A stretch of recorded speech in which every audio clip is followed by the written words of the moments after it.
All right, 6th grade math, rounding decimals. I'm on page 137 in your book. So take a look. Key vocabulary: leading digit, place value, and round. Leading digit, it kind of goes back to, if you look in your book, it says page 12. The leading digit is the first non-zero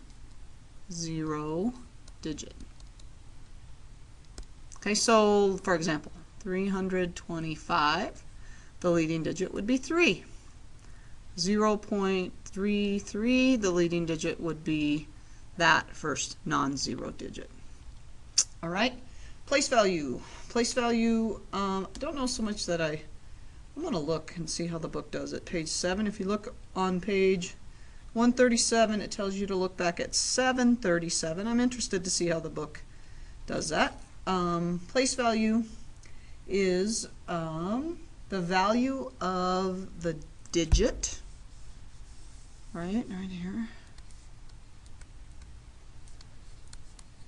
each digit, and you know the place value chart where you'd go ones, tens, hundreds, and so on. This would be tenths. It's basically, place value is the value of each digit. And when you round, I noticed on the bottom of page 137 is a key concept box that talks about the rounding. When you, to round a decimal to a given place, look at the digit in the place to the right of the number you're rounding. If it's 4, you round down. If it's 5, you go up. So stop this and copy the key concept box right now. Stop the podcast, copy the key concept box on the bottom of page 137. Do that, and then we'll come back and look at some examples. So example number 1, it says use a number line to round 3.87 to the nearest tenth. Now, if you look at a number line, there's our number line split into tenths. There's 3.6, 3.7, 3.8, 3.9. It's, you know, I know it says to use a number line, but I like to round. I think sometimes a number line is hard. If the first thing it says round to the nearest tenth. So what I want you to do is locate the number in the tenths place, which is the 8. And remember, in the place value charts that you wrote last lesson, that will help you locate the tenth. And then you look at the number to the right, like the key concept box said to do, and that's bigger than 5, so our 8 is going to round up to the 9. So it's closer to 3.9, and you'll see that on the number line. It is. I just think the number lines are a little bit harder to construct and to use. So why not use the method in the key concept box? So it rounds up to 3.9. So round 1.3 to the nearest 1. Well, there's the 1 right there. You look at the number to the right, which is the 3. That is not enough to round it up to 2, so we round down to 1. So there, again, there's the decimal, the number line, but like I said, I think that can be a little bit confusing, but rounds down to 1. Okay, 2.8 to the nearest 1, so the 2 is in the 1's place. We look at the number next to it, that's an 8, which is bigger than 5, so we round up to 3. So 2.8 is closer to 3 than it is to 2. So it rounds up to 3. Use the number line to round the decimal as specified. 3.74, 3 74 hundredths to the nearest tenth. So that tells us to locate the number in the tenth place, which is the 7. You look at the number to the right of it, not big enough to go up. So notice we leave the numbers in front the same, and in the end we make those zeros. So 3.7, it's between 3.7 and 3.8, but the 4 is not enough to make it go up to the 8, so it's 3.7. Use the number line to round to the decimals specified, the nearest tenth again. So let's look, you can look at it this way. 3.86 is between 3.8 and 3. I don't know what I'm writing right there, 3.9. Is it closer to 3.8 or closer to 3.9? Well, the 6 tells us that it's bigger than 5, so it goes up. So 3.9 would be the answer. There it is. Round the decimal to the place value of the red digit. So the digit that's red is what we're rounding. We'll look at the number to the right. That's not enough to go up. It would be 3.2. The 8, you look at the number to the right, which is the 5. The 8 is it's enough, so it's going to be 6.49, and then everything below it goes to 0. 6, you look at the number to the right, it's a 1. Not enough to round it up, so it's going to be 2.836, and everything below goes to 0. So you don't have to write it. But this one's kind of tricky. Check what happens. We can't round 9. We look, and 6 is big enough to round 9, but 9 goes to 10.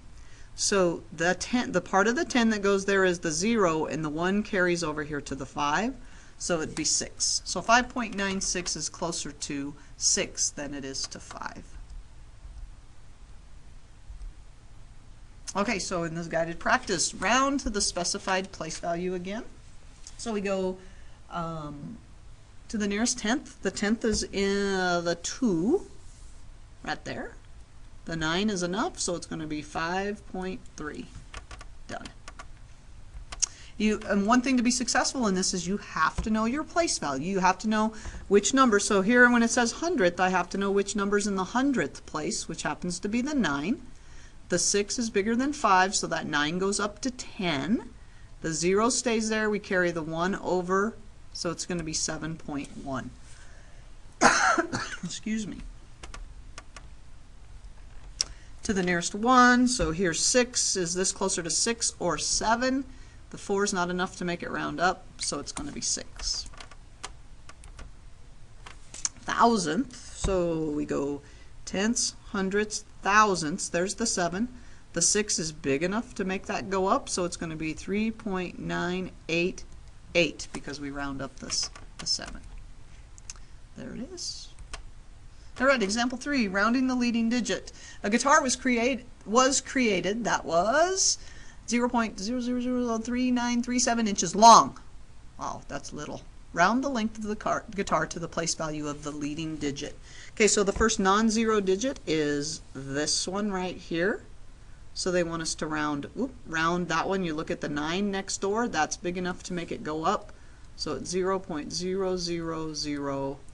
Let's see if they agree with us. They do. You looked at the 9. It's enough to go up. There we go. Round each decimal to the leading digit, the first non-zero digit. So the 5 is the leading digit. The 8 tells it to go up. Done. There we go.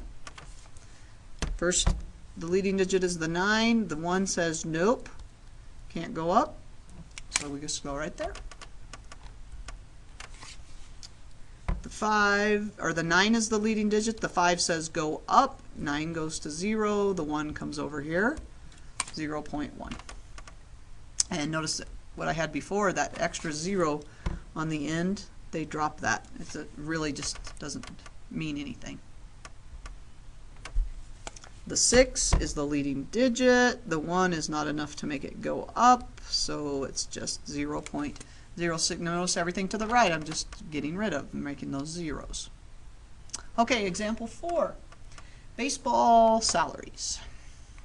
Round the annual salary shown to the nearest 100,000. Then write each rounded salary as a decimal number in millions. Display your result in a bar graph. Okay, so we have our first, oh, they did it for us. Look what they did. I guess they're showing it. First base made $4,996,933. We're rounding it to the nearest 100,000. This place is in the 100,000s. Right here is the 100,000s. The 9 next door says go up. The 9 becomes a 10. That's why it became 5,000. Here's the 4. The 8 says go up. That's why we have a 5 over here. Here's the 0. The 3 makes it go up to a 1, 31. The 6 makes the 7 go up to an 8. And that would just be 5 million, 5.0 million. This is 3.5 million, 3.1 million, 2.8 million. Bar graph, there's our salaries. Notice they labeled them in millions. And the first baseman, the pitcher, the catcher, the outfielder, the pitcher, and the catcher. Notice the nice thing about those is we don't have to write all those zeros when we wrote them as decimals. That makes it a lot nicer. Shortstops averaged $2,504,993 and relief pitchers averaged $1,220,412. Round and write each salary as a decimal number in millions is example 4. Add your results to the copy of the bar graph. Well, we didn't write the bar graph, so we're not going to do that. We'll just talk about how we would do that. So rounding to the nearest 100,000, the 0 says, nope, not enough to go up, so it would be 2,500,000. And we have to put all those, this time we have to put the zeros because those places mean something with that number. If we wouldn't put the 0, then that salary would be a lot less. 200,000 here, we look at the 100,000s, that 2 is not enough to go up, so it would be 1,200,000 when we round it to the nearest 100,000. Writing this as a decimal would be 2.5 million. Writing this one would be 1.2 million. Boy, that poor relief pitcher. Boy, poor dude, look at how much he's only making 1.2 million. Isn't that funny?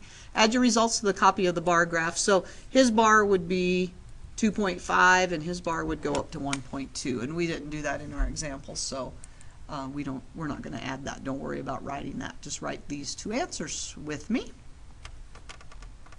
There they are doing the same thing. And there's some rounding. So just make sure you know your place value and that you're rounding to the places that they asked. And we'll see you next time.